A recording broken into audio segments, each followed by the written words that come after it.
النميمة. الناس راهي تغتاب بعضها في رمضان، ايوا ويغتابوا ولو هذاك الشيء راهو فيه.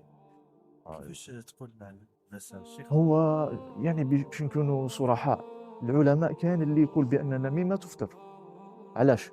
لأنه العلماء اختلفوا هل النميمة كبيرة من الكبائر أم لا. إذا كانت كبيرة من الكبائر قال كثير من الأئمة بأنها تفطر، لأن الكبيرة شيء كبير عند الله سبحانه وتعالى. إذا كان الطعام والشراب يفطر فكيف بالكبيرة من الكبائر؟ فاللي قال بأن النميمة هي كالسرقة كالزنا فقال بأنها مفطرة.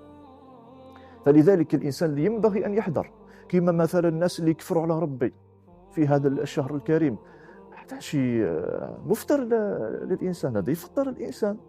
واحد اللي يسب الدين هذا يفطر. مثلا كان بعض العلماء قالوا بأن الكبائر مفطرة. فلذلك ينبغي على الإنسان أن يخرج من الخلاف، من المستحب الخروج من الخلاف. ما معنى هذا الكلام؟ يعني المسألة اللي يختلفوا فيها العلماء هل هي مفطرة أم غير مفطرة، أنا يقول يعني نتركوها باش نبرئوا روحنا مع ربي سبحانه وتعالى، ويكون الصيام تاعنا كامل.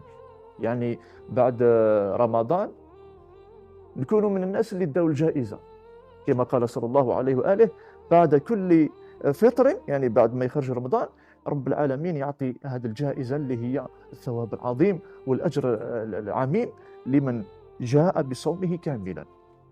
فالإنسان يحذر ويراقب روحه طوال هذا الشهر، ما يخليش الناس يفسدوا له الصوم تاعه. وكما قلت من الطرق المعينة على هذا أن يجتنب الإنسان كل حاجة توصلوا للوقوع في النميمة في الغيبة. إذا كنت أنا عندي حميسة هيدا جماعة كي نتلاقى معاهم ننمموا ونغتابوا عباد الله، ما نتلاقاهمش أنا في رمضان.